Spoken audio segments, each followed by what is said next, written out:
Olá, irmãos. Vamos avançar na nossa análise do livro de Jonas.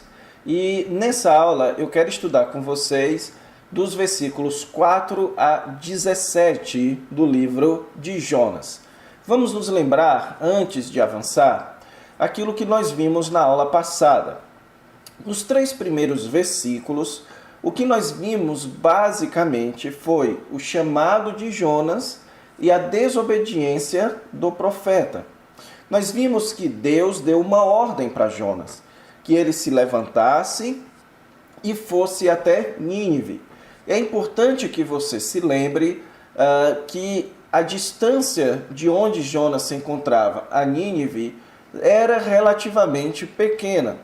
Porém, Nínive era uma cidade extremamente inimiga de Israel ou do povo judeu, certo? Nínive era a capital da Assíria, que era um império oposto, inimigo da nação de Israel, ok? E então, Deus mandou que Jonas fosse até lá e clamasse contra aquela cidade. Então, o versículo 3 nos diz que Jonas se dispôs, mas não para ir até Nínive, mas para fugir. E ele fugiu até Tarsis, provavelmente a região da Espanha. Ele desceu de onde estava até a cidade de Jope, pegou um barco e se dispôs a fugir da presença do Senhor, ok? Agora, o que nós vamos ver é o que ocorreu dentro do barco nesse momento em que Jonas tentava fugir da presença de Deus, em que Jonas havia decidido e executado o plano de fugir ou não cumprir a ordem e o chamado de Deus para ele, ok? Então é isso que é narrado ali nos versículos 4 a 17. E para a gente entender bem essa parte, vamos aqui ver o esboço da sessão. Então, nós estamos aqui na primeira parte do livro de Jonas, que é a parte que descreve a desobediência de Jonas, que é o capítulo 1 e o capítulo 2. Nessa parte, nós temos 3 etapas. Primeiro, você tem a comissão do profeta, depois a desobediência do profeta, e então as consequências da desobediência. E essa parte das consequências da desobediência vai até o final do capítulo 2 e compreende a narrativa do temporal ou da tempestade em alto mar, enquanto Jonas estava no barco, a entrada de Jonas dentro do peixe e a permanência de Jonas por 3 dias dentro do grande peixe, e a oração que Jonas fez dentro do peixe e a libertação dele de lá, ok? Então, nessa aula nós vamos focar nessa narrativa da tempestade em alto mar e na próxima aula, então, no que ocorreu dentro do peixe enquanto Jonas estava lá, ok? Porém, irmãos, eu quero, para a gente entender bem esse texto, eu preciso explicar a vocês que a narrativa dos versículos 4 a 17 corresponde a uma técnica literária do hebraico que é chamado de quiasmo. Deixe-me explicar a vocês o que corresponde um quiasmo. O quiasmo, irmãos, é uma técnica literária hebraica que ela segue sempre a seguinte ordem. Você tem, em primeiro lugar, uma afirmação A, depois você tem uma afirmação B, depois uma afirmação C, e então você tem agora um trecho que faz paralelo com o B. Então você tem um outro B e outro trecho que faz paralelo com o A. Então, você tem um primeiro trecho que vai ser paralelo ao último, um segundo trecho que vai ser paralelo ao penúltimo, e então um trecho que é central, que é o centro da narrativa, ou às vezes o quiasmo também aparece em poesias. Então essa é uma técnica literária que ocorre em vários tipos de literatura judaica, ok? E você vai encontrar muitos exemplos de quiasmo, tanto no Antigo Testamento quanto no Novo Testamento, visto que a grande maior parte do Novo Testamento também foi escrito por judeus, utilizando essa forma de raciocinar literariamente, ok? Deixe-me só explicar também que nem sempre o quiasmo ele possui apenas esses 3 níveis, A, B e C. Às vezes ele pode possuir só 2 níveis, A, B, B e A. Às vezes o quiasmo pode possuir vários níveis. Você pode ter um quiasmo mais ou menos assim, A, B, C, D. Então, um paralelo ao C, um paralelo ao B e um paralelo ao A.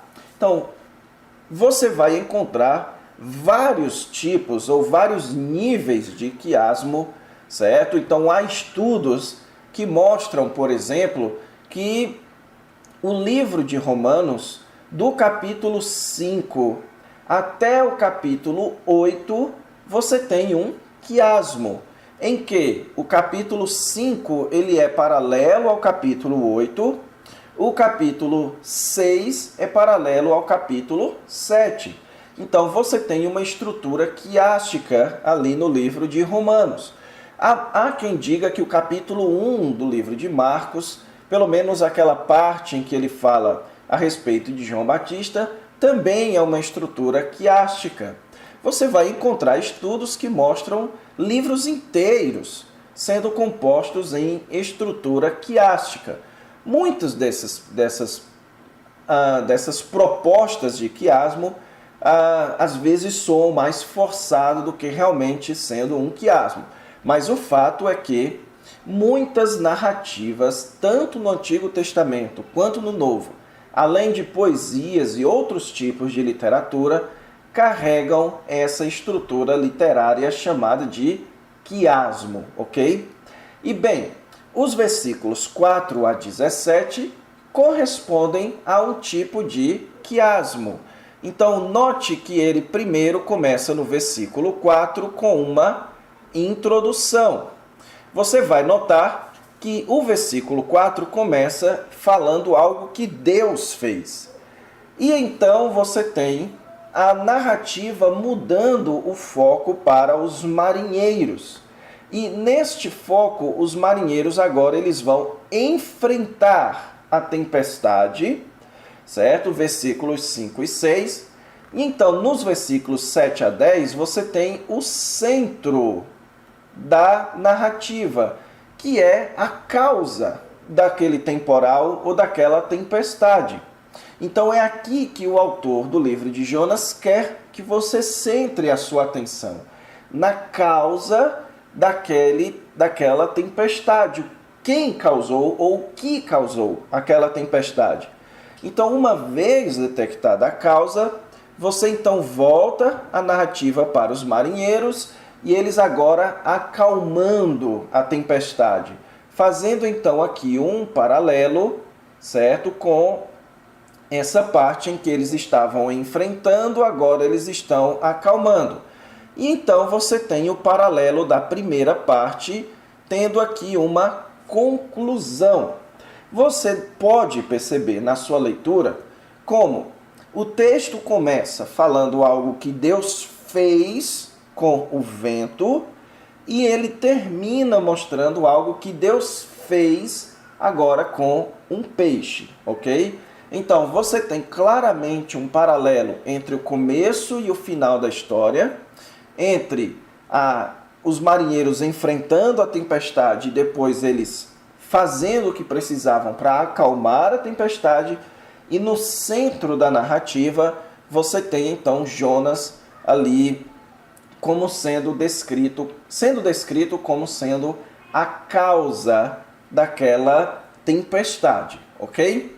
Então é importante que isso vai lhe ajudar a entender melhor o texto, se você entender essa estrutura quiástica. Então, avançando aqui, vamos então para a primeira parte do quiasmo, que é a introdução no versículo 4.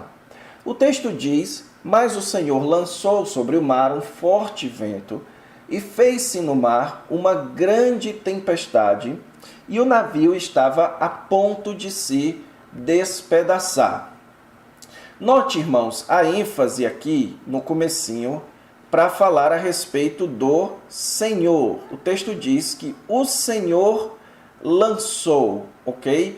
Então aqui é o começo dessa narrativa, que vai culminar lá no versículo 17, também tendo o Senhor como sujeito, ok? Então o texto diz que Deus lançou sobre o mar um forte vento, certo? Então a palavra forte aqui, ela faz paralelo com a palavrinha grande. E você deve se lembrar na aula passada que eu expliquei a vocês que a palavra grande é uma palavra-chave no livro de Jonas. Aqui o que nós vemos é que Deus, ele lançou um forte vento para produzir uma grande tempestade. E o texto então diz que o navio em que Jonas estava a ponto de se despedaçar. Literalmente, no texto bíblico, a ideia é que ele estava pensando em se despedaçar. Só que como um barco, um navio é um objeto inanimado, é óbvio que o autor de Jonas não está dizendo que, de fato, o navio estava pensando. A ideia é que ele estava prestes a se despedaçar. Se nada fosse feito, ele iria se despedaçar, ok? O que você precisa atentar, irmãos, a esse versículo é a decisão de Deus de interromper os planos de Jonas, ok? Nós vamos ver a implicação disso mais à frente. E note o total controle que Deus tem sobre a natureza. O autor de Jonas, no caso pode ser o profeta Jonas, ele está fazendo questão aqui de já nos mostrar um ato da soberania de Deus. Então, o que você precisa atentar aqui, nesse primeiro ponto, é a questão da soberania de Deus. E esse ponto será retomado no versículo 17, ok? Mostrando, então, que essa narrativa ela é cercada por isso. O autor de Jonas quer nos mostrar que a decisão de desobediência de Jonas, ela não é mais forte, ou no caso, usando termos muito comuns em debates hoje, a liberdade de Jonas em decidir desobedecer a Deus, ela não é mais forte do que a liberdade de Deus de interromper os planos de Jonas. E essa liberdade de Deus, mais forte do que a liberdade humana, é o que nós chamamos de soberania de Deus. Deus, ele aqui está demonstrando ser soberano sobre a natureza e soberano sobre os seres humanos. Ele é soberano sobre a natureza ao conseguir mover a natureza segundo os seus propósitos, e ele é soberano sobre os seres humanos, sendo capaz de interromper os planos humanos também segundo os seus propósitos, ok? Então a narrativa ela prossegue agora centrando a atenção em outros personagens, no caso aqui os marinheiros, ok? Então, a partir de agora, os personagens centrais serão os marinheiros. E o texto de Jonas nos diz que eles estavam cheios de medo. E como bom narrador, você vai perceber que durante a narrativa, ele vai aqui seguir uma técnica literária também chamado de progressão, certo? É um tipo de figura de linguagem, em que ele começa falando de cheio de medo, e à medida que a narrativa prossegue, eles vão aumentando ainda mais o seu medo. No momento, o medo deles era em relação ao temporal, aquela tempestade que estava acontecendo. E por causa do medo deles, o texto diz que cada um clamava ao seu Deus. Provavelmente, irmãos, esse cada um aqui, também se referindo a um Deus individual, expressa que naquele barco havia pessoas de diferentes nacionalidades, ok? Ou então que eles eram de uma região com vários tipos de divindade, que cada um seguia a sua própria divindade. Agora note que o texto diz que eles, cada um, clamavam ao seu Deus. Agora veja um elemento interessante que Jonas coloca aqui. Diz que eles lançavam ao mar a carga que estava no navio. Esse lançava ao mar, você vai perceber que faz paralelo com o versículo 4. Pois o versículo 4, ele diz aqui que Deus, ele lançou sobre o mar um forte vento. E agora os marinheiros lançaram sobre o mar a carga que estava no navio, e depois vai nos dizer que os marinheiros lançaram ao mar o próprio Jonas. Então isso é o autor de Jonas querendo nos mostrar também esta progressão. Deus lançando ventos sobre o mar, os marinheiros lançando objetos sobre o mar, e depois o próprio Jonas sendo lançado sobre o mar, mostrando o completo controle de Deus para que cada coisa acontecesse até que Jonas fosse ao fundo do poço, como nós chamamos, ok? E bem, o texto diz que eles lançaram ao mar a carga que estava no navio. Nós não sabemos aqui, certo, que carga era essa que eles estavam levando ou estavam jogando no mar. Mas o autor aqui nos conta que eles fizeram isso para aliviarem o peso da carga de dentro do navio, ok? Então o desejo deles era que o navio ficasse mais leve e por isso não fosse tão fácil assim de tombar, certo? Agora, note um detalhe aqui no versículo 5. O texto agora passa dos marinheiros para falar a respeito de Jonas. Só que enquanto os marinheiros estavam cheios de medo, Jonas, ele, porém, estava a dormir profundamente. Note aqui o amplo contraste entre os marinheiros e Jonas. Muito tem se especulado sobre o porquê que Jonas estava dormindo profundamente.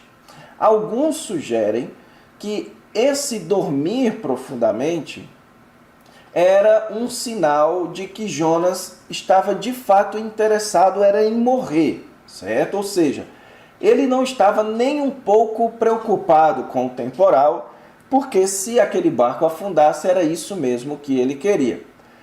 Outros sugerem que, na verdade, Jonas dormia profundamente por uma questão irônica aqui, que enquanto os marinheiros estavam cheios de medo, porque achavam que eram algum sinal de juízo contra Deus em relação a eles, Jonas estava perfeitamente satisfeito em ter escapado da presença de Deus. Então, a ideia que muitos têm é que Jonas dormia profundamente porque ele estava calmo, ele estava tranquilo, porque ele achava que havia se livrado daquela ordem difícil da parte de Deus. Bem, o texto não nos explica por que Jonas dormia profundamente. O fato é que o autor aqui está querendo claramente fazer uma distinção irônica, que enquanto os marinheiros estavam amplamente perturbados, Jonas dormia profundamente. Mas eu quero lembrar a vocês também um outro detalhe que eu comentei na aula passada. Eu disse a vocês que outro termo-chave no livro de Jonas, pelo menos aqui no primeiro capítulo, é o verbo descer. Então, Jonas, ele havia descido ao porão. Então, lembre-se que no versículo 3, se eu não me engano, diz que Jonas desceu a Jope para pegar um barco. Ao pegar o barco, ele desceu ao porão. Então, note também, mais uma vez, esse tipo de progressão. Que enquanto Jonas se afastava de Deus, mais o seu movimento era descendente, ele descia. Isso não é à toa, irmãos. Esse tipo de narrativa, contando uma história de cunho teológico, não é à toa que ele escolhe determinado termo e cita esse processo de descida, ok? Então, o versículo 6 nos diz que o mestre do navio, ou o que nós chamamos de capitão, então passa dos marinheiros para Jonas, e agora o mestre do navio, procurou Jonas e fez algumas perguntas para ele, dizendo: o que se passa contigo agarrado no sono? Então, o mestre do navio ficou surpreso pelo fato de Jonas estar ali dormindo como se nada tivesse acontecido. O texto então diz: levanta-te, invoca o teu Deus. O interessante aqui é que a ordem que o marinheiro ou o capitão dá, ela é muito semelhante à ordem que Deus havia dado para Jonas. Essa palavrinha, levanta-te, é a mesma palavrinha lá para dispõe-te para ir a Nínive. E a palavrinha aqui, invoca, é a mesma palavrinha para clamar contra Nínive. A palavrinha lá, clamar. Então a ideia aqui é: levanta-te e clama ao teu Deus. Então, o que o autor de Jonas aqui, no caso Jonas, está querendo nos informar é o quanto, olha só, essa progressão. Você percebe a narrativa como tem uma série de progressões. Jonas havia desobedecido a ordem de Deus. E agora ele estava se sujeitando à ordem de um capitão. Uma ordem semelhante à de Deus, agora ele estava se submetendo a uma ordem de um capitão pagão de um barco. Então, mostrando mais uma vez esse processo de decadência do profeta. O quanto o afastamento dele de Deus colocou ele em situações ainda mais inferiores. Jonas, como um profeta de Deus, estava desobedecendo a ordem de Deus, sujeitando-se agora a ter que obedecer a uma ordem de um capitão pagão ali naquele barco, ok? Então, os versículos 5 e 6 mostram, então, aquele momento em que eles estavam enfrentando a tempestade com muito temor, sendo que Jonas estava tranquilo, certo? Agora, vamos para o centro dessa narrativa, que é o momento em que eles procuram e descobrem a causa daquele tempestade. Então, agora, o texto vai nos mostrar como eles fizeram para descobrir a causa daquela tempestade, certo? Então, o versículo 7 diz: e diziam uns aos outros, vinde e lancemos sortes para que saibamos por causa de quem nos sobreveio este mal. Note aqui, irmãos, a menção deles lançarem sorte. Isso daqui era uma prática pagã, ok? Mas que vai exibir mais uma dimensão do controle de Deus. Isso porque quando eles lançaram sortes, o texto diz que a sorte caiu sobre Jonas. Então, note como Deus cuidadosamente trabalhou para que Jonas fosse identificado como sendo o causador do problema. Eles lançaram sorte e a sorte caiu sobre Jonas, ok? O texto progride para nos dizer, irmãos, que não necessariamente eles identificaram que Jonas era a causa. Porque o versículo 8 vai nos dizer que eles perguntam a Jonas, por causa de quem nos sobreveio este mal? Então parece que esse lançar sortes foi para identificar quem poderia identificar o causador do problema, certo? Porém, o versículo 8, ele traz aqui uma coletânea de perguntas que não são perguntas que trazem aqui o porquê. Ou seja, eles não perguntam aqui por que você é o causador. Não, eles estão aqui querendo entender ou conhecer quem era Jonas e qual a relação que Jonas tinha com aquele problema. Note que as perguntas dele dizem respeito à ocupação, certo? Ou seja, com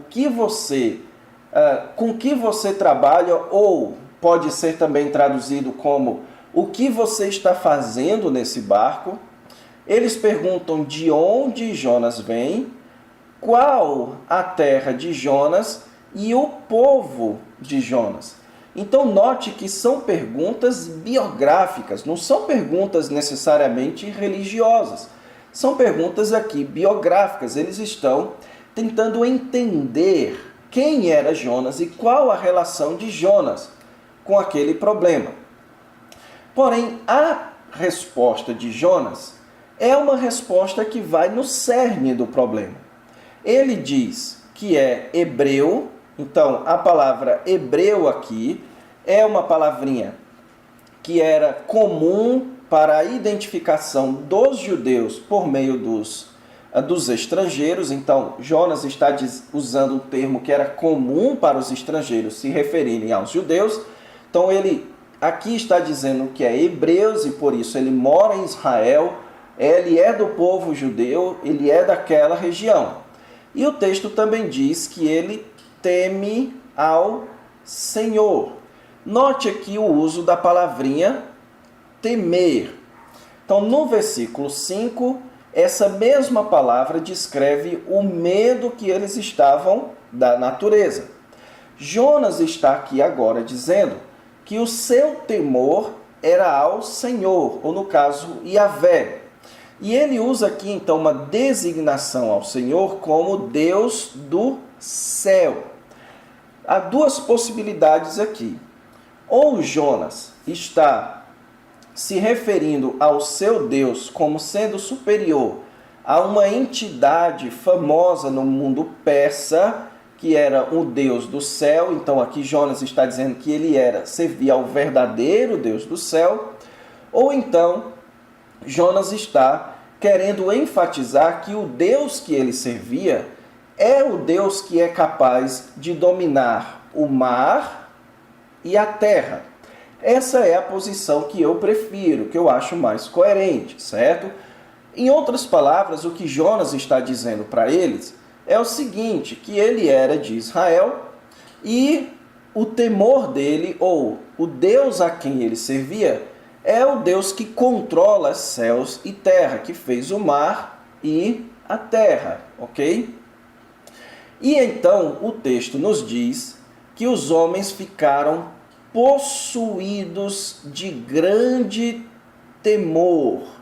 Note que o temor agora já não é mais quanto ao temporal.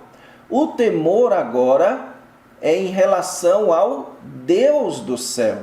Então note aqui a progressão, certo? Eles estavam temendo o temporal. Então olha aqui aquela palavrinha-chave que eu disse a vocês, a palavrinha grande. Então eles estavam com temor do temporal. Ao saberem que Jonas servia ao Deus que controlava toda a natureza, eles agora ficaram possuídos de um grande temor. E eles expressaram isso dizendo: que é isso que fizeste? Pois sabiam os homens que ele fugia da presença do Senhor, porque ele o havia declarado. Então, os marinheiros que estavam enfrentando a tempestade agora eles acabaram de descobrir a causa do problema. A causa do problema era a desobediência do profeta. Então, os marinheiros sabiam que, quando se trata do Deus do céu, você não pode desobedecer, porque isso acarreta em graves consequências. Ou seja, muito embora Jonas temesse ao Senhor, quem de fato estava temendo ao Senhor aqui eram os marinheiros, que eram pagãos. Então, o autor do livro aqui, irmãos, está fazendo um comparativo, mostrando como os marinheiros eram mais prudentes e sábios em relação a como lidar com o Deus dos céus do que o próprio profeta de Israel. Então, lembre-se aqui como o livro de Jonas faz esse paralelo entre Jonas e Israel. Então, a própria nação de Israel não entendia o temor que deveriam ter a Deus, enquanto as outras nações, quando conheciam esse Deus, o temiam devidamente. Então, aqui você vai ver Jonas não temendo ao Senhor, sendo ele profeta de Israel, e os marinheiros temendo ao Senhor, sendo eles pagãos e estrangeiros de Israel. A mesma coisa vai se repetir no capítulo 3 e 4. O povo de Nínive temendo ao Senhor e Jonas, mais uma vez, não temendo. Então, ao descobrirem a causa, eles agora começam a tomar as providências para acalmar a tempestade. Então, o versículo 11 mostra aqui uma pergunta bem interessante deles. Que te faremos para que o mar se nos acalme? Então veja que eles haviam descobrido que Jonas era a causa do problema, mas eles não sabiam o que fazer. Então Jonas responde: tomai-me e lançai-me ao mar. Então lembre que eu expliquei a vocês a progressão em torno da palavrinha lançar. Deus lançou o vento ao mar, os marinheiros lançaram cargas ao mar, e agora era Jonas que deveria ser lançado ao mar. E Jonas então diz que era por sua causa que veio grande tempestade. Olha a palavrinha grande aqui novamente. Agora o versículo 13 nos mostra mais uma demonstração de como aqueles homens temiam mais o Senhor do que o próprio Jonas. Porque o texto diz que eles remavam, eles não ouviram a ordem de Jonas de lançá-lo ao mar. Eles ainda assim se esforçavam para alcançar a terra. Note que eles não queriam matar a Jonas. Então, uma vez que eles souberam que Jonas servia ao Deus dos céus, eles passaram a temer este Deus dos céus e com medo então de matar um dos servos deste Deus dos céus. Então a sua tentativa foi de alcançar a terra. Mas veja que o mar ia se tornando cada vez mais tempestuoso. Ou seja, enquanto eles não faziam o que Deus queria que eles fizessem, mais Deus impedia os seus planos. E então eles fizeram o que Deus queria que eles fizessem. Eles fizeram aquilo que Deus quererá também que o povo de Nínive faça. Eles clamaram ao Senhor. Então Deus trabalhou a tempestade para que eles viessem a clamar ao Senhor. Por meio da ruína do profeta, pessoas de outros povos chegaram a clamar ao Senhor. E então eles clamaram ao Senhor, pedindo que, ao jogarem a vida daquele homem, Jonas, ao mar, eles não fossem punidos.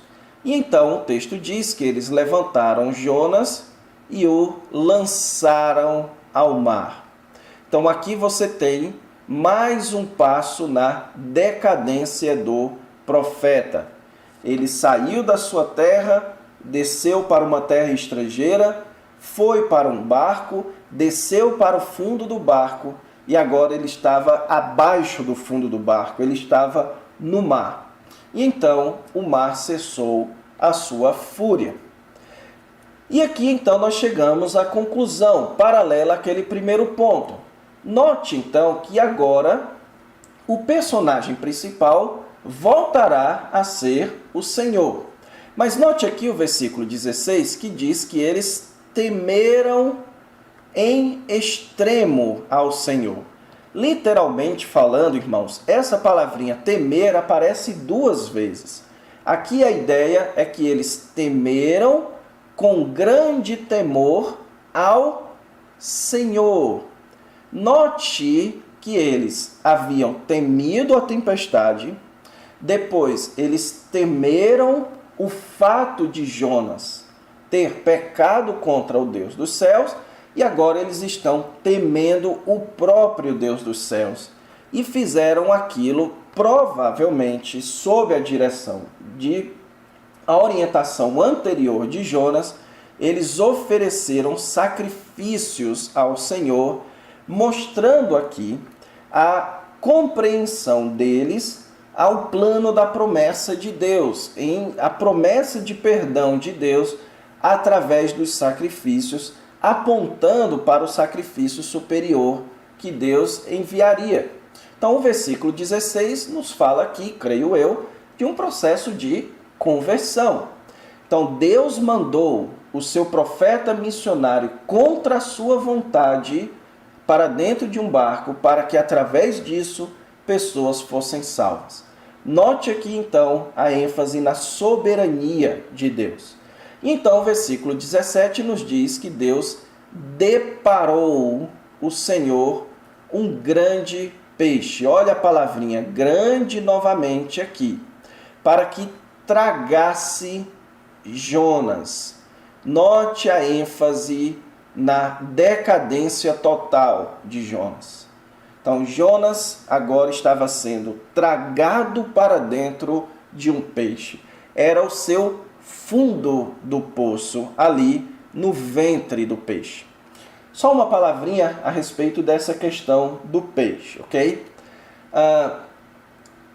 Há uma certa discussão entre os estudiosos quanto a esse versículo 17. Alguns sugerem que o livro de Jonas ele é fictício justamente por causa desse trecho, porque não há relatos e não há prova científica suficiente de que seria capaz que um homem sobrevivesse 3 dias dentro de um peixe, ok? Outros sugerem que, na verdade, Jonas foi de fato engolido por um peixe e que talvez possa tenha sido uma baleia da espécie cachalote. Então, há sim provas, evidências de que há atuação de baleias desse tipo ali no mar Mediterrâneo e que só o espaço da boca dessa baleia ela é do tamanho de um quarto, um pequeno quarto que daria para acomodar uma pessoa tranquilamente, ok? Porém, não há relatos ou não há evidências científicas de que o homem é capaz de suportar 3 dias dentro do fundo de uma baleia dessa natureza, sendo que a baleia cachalote ela bate recordes em termos de profundidade. Então, ela estava servindo como uma espécie de submarino para Jonas. Só que sem aquele trabalho de despressurização de um submarino, Jonas certamente morreria dentro da baleia. O que eu entendo, irmãos, aqui é que de fato Jonas foi engolido pela baleia, porque Jesus considera esse evento como histórico. Ele diz, assim como Jonas passou 3 dias no ventre da baleia ou do peixe, assim o Filho do Homem também passará 3 dias na terra. Então, eu creio que há pouca dúvida se nós deveríamos considerar isso como um evento verídico ou não. Agora, Cientificamente falando, é possível que Jonas tivesse sobrevivido por 3 dias dentro do peixe? Eu creio que não, ok? Então, como a gente explica isso daqui? A resposta é milagre. Assim como é possível um ser humano andar sobre as águas? Não. Então, como Jesus andou? Por um milagre. Então, o texto vem falando que Deus controla a natureza, que Deus conduziu as circunstâncias para salvar aqueles homens. Você tem um trabalho minucioso da parte de Deus. E qual seria então a dificuldade de acreditar que aqui você tem uma ação miraculosa da parte de Deus, sustentando o seu profeta com vida dentro da baleia, para que ele experimentasse a profunda decadência da desobediência de Deus como uma exibição para a nação de Israel? O quanto Israel iria chegar na sua própria decadência por causa da desobediência a Deus, ok? Então, tendo entendido o texto, vamos rapidamente aqui para 2 aplicações. Primeiro, nós aprendemos com esse texto que a soberania divina se estende a quaisquer elementos da criação. Tanto aquilo que não possui vontade, como é o caso do vento, que Deus conduziu, e o peixe, quanto aquilo que possui vontade, Jonas e os marinheiros. Deus tinha controle sobre elementos que não têm volição? Sim, ele tinha controle sobre o vento, ele tinha controle sobre os peixes. E Deus tem controle sobre seres livres, como é o caso dos seres humanos? Sim. O que Deus queria que acontecesse com Jonas, aconteceu. Então, a liberdade que Deus deu para Jonas e os marinheiros, ela é extremamente limitada à soberania de Deus. O que Deus quis que acontecesse, no final das contas, aconteceu. Deus quis que aqueles homens crescem na promessa e fossem salvos, eles creram. Deus quis que Jonas chegasse na decadência por causa da sua desobediência, Jonas chegou. Então, não importa qual é a sua posição, se você é calvinista ou arminiano, você tem que colocar isso no seu sistema e avaliar o seu sistema em torno disso. Os homens são livres, os homens são responsáveis, mas no final das contas, o plano de Deus, o decreto de Deus, a soberania de Deus é o que de fato acontece. Em segundo lugar, a desobediência a Deus sempre nos levará a um estado mais e mais decadente. O estado que Jonas se colocou foi um estado mais decadente do que o estado dos próprios marinheiros. Então, quanto mais Jonas decidia perseverar na sua desobediência, mais ele foi a um estado de decadência em relação a Deus. Então, muitas vezes, o que Deus requer de nós é difícil de ser feito. E parece que o caminho da desobediência é o mais fácil. Porém, como Salomão nos adverte no livro de Eclesiastes, no final das contas, ter uma vida de pecado e desobediência a Deus é correr atrás do vento. E no final das contas, a decadência virá. Então é sempre melhor obedecer a Deus, mesmo sendo isso o mais difícil a ser feito em determinados momentos, ok? Então é isso, irmãos. Vamos encerrar aqui a nossa aula. Até a próxima aula.